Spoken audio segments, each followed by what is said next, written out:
नमस्कार दोस्तों। तो आज हम बात करेंगे यूपीएससी के बारे में।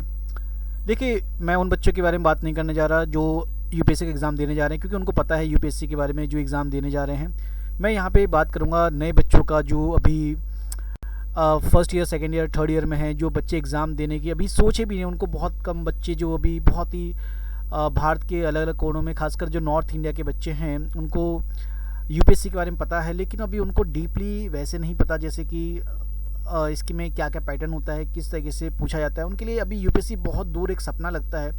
तो वैसे बच्चों के लिए बात करेंगे। भाई, यूपीएससी जो है वो आप सबके लिए है, सभी के लिए है, ठीक है।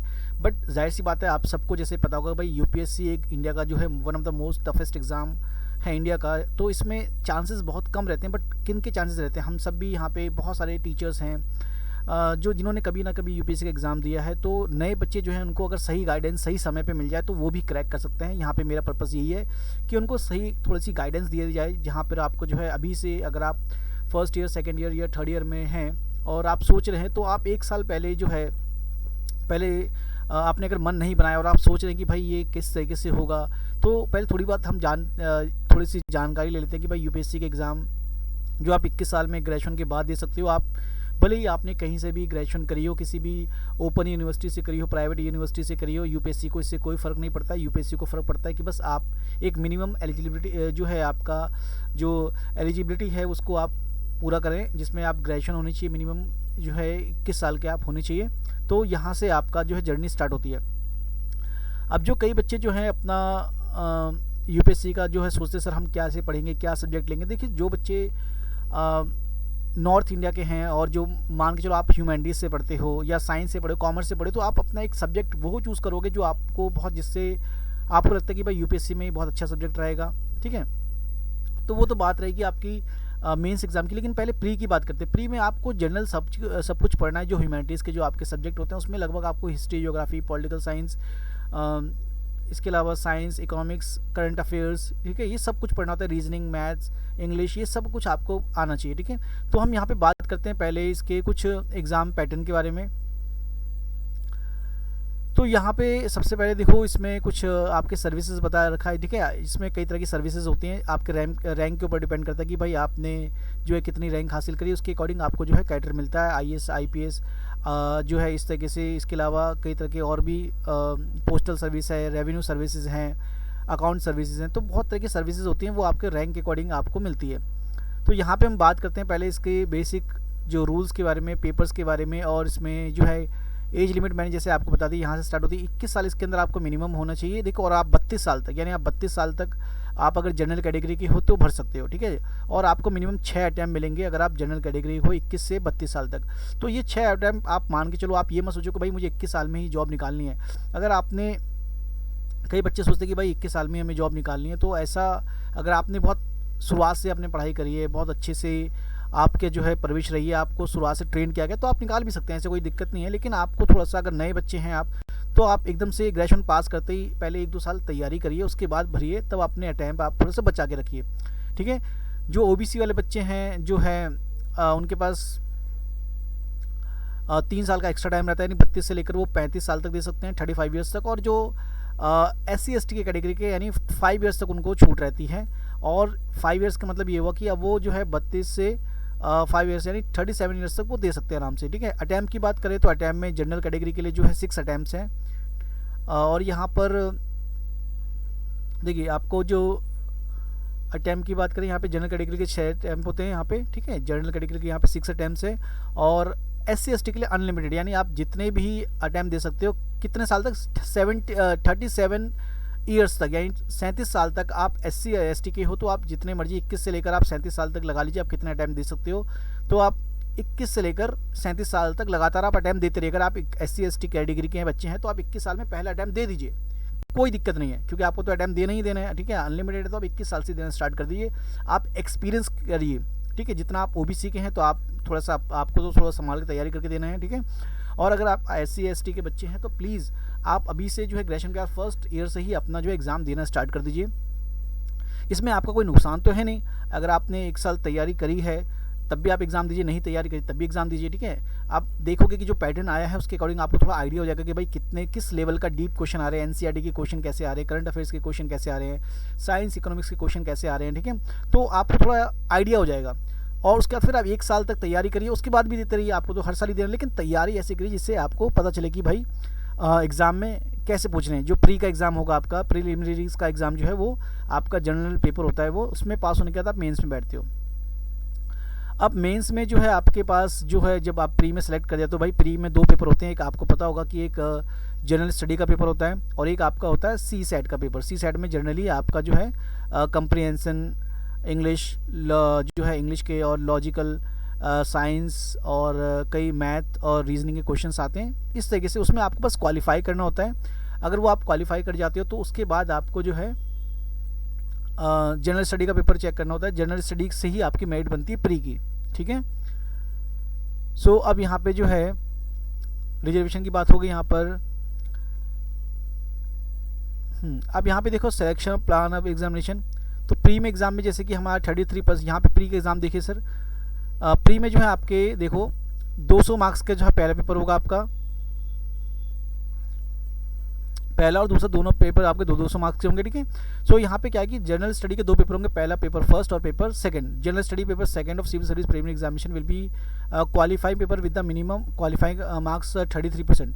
तो जो थर्ड वाला पेपर है, पहला पेपर जो है आपका जनरल स्टडी का होगा, जिसके अंदर ऑब्जेक्टिव टाइप के होंगे, जो कि मेन पेपर इसी से आपका जज का होगा, ठीक है। यानी जो आपका जो फाइनल जो मेरिट बनेगी प्री की, यहाँ पे सिर्फ प्री एग्जाम की बात कर रहे हैं, अभी मेंस की बात नहीं कर रहे हैं। प्री में जैसे आपके 10 लाख बच्चे बैठेंगे तो उसमें से लगभग आधे से ज़्यादा बच्चे जो हैं वो प्री में पास नहीं कर पाते हैं। तो प्री वाले जो बच्चे, पहले 200 मार्क्स का एग्ज़ाम होगा आपका, 200 मार्क्स का जनरल पेपर होता है, ठीक है। और दूसरा पेपर आपका सी सेट का एग्ज़ाम होगा आपका, जिसके अंदर जैसे मैंने बताया कि मैथ्स, रीजनिंग, कंप्रीहेंशन, इंग्लिश, ये सब क्वेश्चन होते हैं। ये सिर्फ इसमें 33% लाने होते हैं आपको, यानी आपको जस्ट 200 में से आपको 33% लाने होता है, ठीक है। 200 मार्क्स का होगा जिसमें 33% लाना होगा। ये भी 100 मार्क्स का क्वेश्चन होता है। The question paper will be set both Hindi and English, यानी हिंदी और इंग्लिश दोनों का यहाँ पे जो है आपका कॉम्बिनेशन होता है पेपर में। तो आप इस क्वेश्चन को जो है, इस पेपर को जो सेकंड पेपर होता है उसमें आपको फोकस करना होगा। खासकर जो हिंदी मीडियम के बच्चे होते हैं उनको पेपर 2 में बहुत ज़्यादा दिक्कत आती है। तो यहाँ से जो है अभी से आप अगर तैयारी करेंगे तो वो आपके लिए बहुत बेनिफिशियल रहेगा, ठीक है। अब यहाँ पे मेंस में पेपर बात करें तो मेंस में देखो यहाँ पे पहला एक आपका जो है, पहला जो है जो क्वालिफाइंग पेपर होता है, पहले आपका इंग्लिश या हिंदी में, जो आप या तो अपना कोई भाषा से चूज़ कर सकते हो। दूसरा पेपर आपका जो है ये क्वालिफाई करना होता है आपको, या दूसरा है आपका इंग्लिश, ये सिर्फ आपको क्वालिफाई करना होता है, पेपर 1 और पेपर 2, ठीक है। इसमें जो है पेपर 1 में क्या है आपका, कोई भी एक लैंग्वेज भारत की, हिंदी, अगर आपके भाई हिंदी आप मीडियम से पढ़ो तो आप हिंदी चूज़ करिए, मराठी, गुजराती, कोई सी भी आप लैंग्वेज चूज़ कर सकते हो जो शेड्यूल लैंग्वेजेस है हमारी, ठीक है। इसके अलावा इंग्लिश आपकी जो है, अगर आपकी इंग्लिश मदर टंग है तो आप इंग्लिश में देंगे। ऐसे जो आपका जो है लैंग्वेज टेस्ट होगा आपका ये, ठीक है। उसके बाद जो है आपका मेंस जो है जो मेरिट जिसकी बनती है उसमें आपका पहला होगा आपका, यहाँ देखिए पहला है आपका पेपर जो है एसए, 250 मार्क्स का एसए होगा, जो आप अपनी भाषा में दे सकते हो, चाहे वो हिंदी, इंग्लिश, कोई सी भी भाषा हो सकती है। दूसरा जो है जनरल स्टडी का पेपर होगा, इसमें देखो इंडियन हेरिटेज, कल्चर, हिस्ट्री, यानी लगभग हिस्ट्री का ज़्यादा क्वेश्चन है, आर्ट्स के सब्जेक्ट ज़्यादा है इसमें, और ज्योग्राफी, और जो है geography of the world and society, ठीक है। यानी सारा का सारा ये ह्यूमैनिटीज़ का इसमें बहुत ज़्यादा फायदा होगा। तो अभी से आप अगर ह्यूमैनिटीज़ का सब्जेक्ट पढ़ रहे हो, हिस्ट्री, ज्योग्राफी, कल्चर, ये सब आपको पढ़ना होगा। दूसरा आपका पॉलिटिकल साइंस का ज़्यादा इसमें देखो आउटकम दिखाएगा आपको, जैसे इसमें है गवर्नेंस के ऊपर है, कॉन्स्टिट्यूशन के ऊपर है, पॉलिटी के ऊपर है, सोशल जस्टिस के ऊपर है, इंटरनेशनल रिलेशन, यानी लगभग ये पूरा का पूरा आपका पॉलिटिकल साइंस से पूरा कवर करता है 250 मार्क्स का ये एग्ज़ाम। अगर आपका पॉलिटिकल साइंस और हिस्ट्री बैकग्राउंड है तो ये आपका जनरल 1 और जनरल 2 बहुत हेल्प करेगी आपको। इसके अलावा जनरल 3 में जो है आपका पेपर 4 में जनरल स्टडी 3 है, इसके अंदर science, economics, biodiversity, environment, security, disaster management, लगभग इसमें आपको इन्वायरमेंट से रिलेटेड अगर आपने सब्जेक्ट पढ़ा है, टेक्नोलॉजी से रिलेटेड सब्जेक्ट पढ़ा है तो आपको ज़्यादा हेल्प करने की ज़रूरत, इसमें आपको हेल्प मिलेगी, ठीक है। तो लगभग ये आपका इकोनॉमिक्स और इन्वायरमेंट स्टडीज़ और साइंस का ही इसमें कॉम्बिनेशन रहेगा। यहाँ पे देखो पेपर 5 यहाँ पे देखो बेटा, जनरल स्टडी जो है, यहाँ पे जनरल स्टडी का पेपर है एक, और 6th वाला पेपर है। इसके अंदर जो है आपका 250 मार्क्स का ये भी, इसमें एथिक्स है, इंटीग्रिटी, एप्टीट्यूड। इसके अंदर ये क्या होता है, इसके अंदर कई तरह की फिलॉसफी है, एथिक्स है, पर्सनैलिटी है, मोरालिटी है, ठीक है। इसमें इस तरीके से टॉपिक्स रहते हैं इसके अंदर। करप्शन के ऊपर टॉपिक आ जाएगा इसके अंदर आपके फिलॉसफी आ जाती है इसके अंदर पूरी तरीके से, इसके अंदर आपकी साइकोलॉजी आ जाती है, पर्सनैलिटी आ जाती है इसके अंदर, ठीक है, एप्टीट्यूड टेस्ट आ जाते हैं इसके अंदर, आपको केस स्टडीज़ आ जाती है इसके अंदर। तो ये सब चीज़ें आपका जो है 250 मार्क्स का रहेगा। उसके बाद आपका ऑप्शनल जो पेपर 6 रहेगा आपका, वो रहेगा ऑप्शनल पेपर 1। ऑप्शन पेपर 1 का मतलब ये हुआ कि आपने जो चूज़ करा है सब्जेक्ट, उसके पेपर 2 पेपर होंगे आपके, ठीक है। और जैसे आपने पॉलिटिकल साइंस चूज़ करा है तो पॉलिटिकल साइंस में पेपर 1 और पेपर 2 दोनों पेपर होंगे आपके पॉलिटिकल साइंस में, ठीक है। तो government service have to work for with the reference of gender balance and women's candidate are encourage to apply, ठीक है। अब यहाँ पे देखो क्या हुआ है, पेपर 2 में भी आपका जो है 250 मार्क्स का है, पेपर 1 भी आपका 250 मार्क्स का। ये आपका जो है इसमें आपने वो सब्जेक्ट चूज़ करना है ऑप्शनल में जो आपने ग्रेजुएशन में पढ़ा है या जिसकी आपने तैयारी करी है 1 साल बैठ करके, 2 साल बैठ करके, जिसने जो भी आप सब्जेक्ट चूज़ कर सकते हो, कोई सा भी सब्जेक्ट है आपका। बहुत सारे सब्जेक्ट है, एग्रीकल्चर है, सोशोलॉजी है, ज्योग्राफी है, पॉलिटिकल साइंस है, ठीक है, या आपके इकोनॉमिक्स है, साइंस है, फिजिक्स है, केमिस्ट्री, मैथ्स, जो भी आपका जिसमें आपका परफेक्शन है, परफेक्शन यानी आपको हासिल करनी होगी अपने सब्जेक्ट में, ठीक है। ऑप्शनल पेपर 1, ऑप्शनल पेपर 2, ये जो होने के बाद आपका पूरा का पूरा जो है रिटर्न आपका पूरा हो जाएगा लगभग 750 मार्क्स का, 1750 मार्क्स का, यानी 1750 मार्क्स का आपका ये पूरा पेपर हो जाएगा। और उसके बाद अगर आप ये पूरा क्लियर कर लिया, उसके बाद आपका होगा इंटरव्यू, जो कि आप जिसके कहते हैं पर्सनैलिटी टेस्ट, जो कि आपका स्पेशल होगा आपका 275 मार्क्स का। तो 275 मार्क्स का जो है आपका इंटरव्यू होगा इसके अंदर, और ये टोटल आपका 2025 मार्क्स यानी 2025 मार्क्स का आपका पूरा टोटल एग्ज़ाम बनता है, ठीक है। अब इसमें से आपका फाइनल एग्ज़ाम बनेगी जिसमें आपकी मेरिट जिसने जितने परसेंटेज हासिल करी होगी, 40%, 50%, 60%, उसके अकॉर्डिंग आपका जो है रिजल्ट पूरा तैयार होता है, ठीक है। सो इस तरीके से आप देखो यहाँ पे लैंग्वेज आप कोई सी भी चूज़ कर सकते हो, जैसे मैंने बताया। तो ये आपका चीज़ रहती है। अब आप तैयारी कैसे करोगे, अभी से आप अब बात करते हैं, ठीक है। ये सब तो मैंने जैसे बात करी भाई, जिसने जो एग्ज़ाम दे रहे हैं, जो तैयारी कर रहे हैं मुखर्जी नगर में, या जो बड़े बड़े जो अलग अलग नोएडा में, इलाहाबाद में, प्रयागराज में, पटना में, बाकी अपने अपने शहरों में हर कोई जो है कोचिंग की बड़े बड़े आपके जो है ऑनलाइन चीज़ें आ चुकी है। तो अभी से आप जो है इन सब टॉपिक्स पे, history, geography, political science, economics, science, technology, इन सब पे आप अभी से अपनी पकड़ स्टार्ट कर दीजिए। अभी से आप पढ़ना स्टार्ट कर दीजिए, और धीरे धीरे देखोगे कि आपको बहुत सारी चीज़ें मालूम चल जाएगी, और आपका सबसे ज़्यादा जो फोकस होगा वो रिटर्न पे होगा, ठीक है। तो वैसे बच्चे जो मान के चलो भाई, जो अगर आप जो पहली बार आप सोच रहे हो कि भाई मेरे लिए इम्पॉसिबल है, या मेरे से नहीं होगा, या जो है बहुत बड़ी, आपको बहुत बड़ा सपना लगता होगा, सबको सपना लगता है जब आप 21 साल में होते हो, 20 साल में, एक आपके अंदर एक जोश भी होता है और एक सपना भी होता है कि भाई ये हमें हासिल करना है। लेकिन ये सपना बहुत दूर भी लगता है कई बार, ठीक है, कि भाई हो पाएगा नहीं हो पाएगा।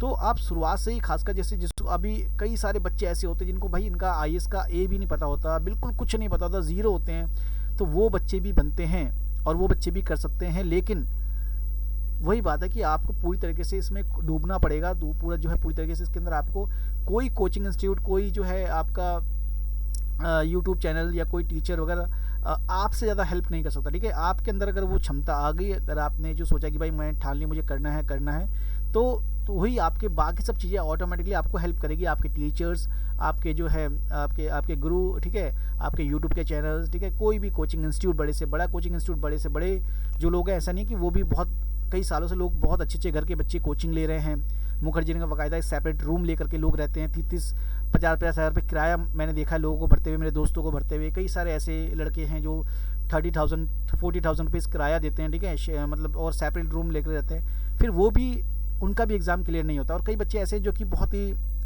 हम्बल बैकग्राउंड से आते हैं, उनका क्लियर हो जाता है कई बार। तो ऐसा नहीं कि भाई जो है वो जज करता है कि भाई आपका जो है, अगर आपने बहुत अच्छे तरीके से पढ़ाई करी तभी, बहुत अच्छे तरीके से आपने बहुत खर्चा करा है, या बहुत बड़े बड़े कोचिंग इंस्टीट्यूट में गए हो, या बहुत अच्छी जगह पे रहते हो, तभी आपका निकलेगा। ऐसा कुछ नहीं है UPSC एग्ज़ाम, बट आपका हार्ड वर्क पहले है। उसके बाद सेकेंडरी चीज़ होती है आपकी अच्छी कोचिंग, अच्छा जो है टीचर मिलना, ठीक है, और जो है आपकी बाकी चीज़ें जो सेकेंडरी होती है। पहला जो है 99%, मैं कहता हूँ 99%, 1% बाकी चीज़ों का रोल होता है टीचर का, इंस्टीट्यूट का। 99% या कह सकते हो 95%, 90% जो है बच्चे का रोल होता है यहाँ पे। बच्चे का रोल है, उसकी मेहनत है, क्योंकि आपको कोई हाथ पकड़ के लिखवाएगा नहीं, आपको बस समझा सकते हैं, आपको बता सकते हैं, आपको गाइडेंस दे सकते हैं। अगर आप उस गाइडेंस पे चलने के लिए रेडी हो तो आपको कोई नहीं रोक सकता जो है सिविल सर्विस या कोई से भी और दूसरे एग्ज़ाम हासिल करने में, ठीक है। तो अगर आपको भी इस तरीके से जानकारी पसंद आई है, आपको लगता है कि भाई हम में भी वो क्षमता है, तो आप मुझे बताइए। मुझसे अगर बातें करनी है, गाइडेंस लेनी है, तो मुझे जो है मेरी कुछ वीडियोस जो है प्रीवियस जाके मैंने अपना उसमें नंबर भी लिख रखा है, आप देखिए जा करके, ठीक है। तो आप मुझसे बात भी कर सकते हैं। अगर मेरे पास टाइम मिलेगा तो मैं कभी आपका रिप्लाई, कमेंट सब करिए, मैं उस पर जो है कमेंट पे रिप्लाई भी करूँगा, ठीक है। तब तक के लिए धन्यवाद एंड बेस्ट ऑफ लक।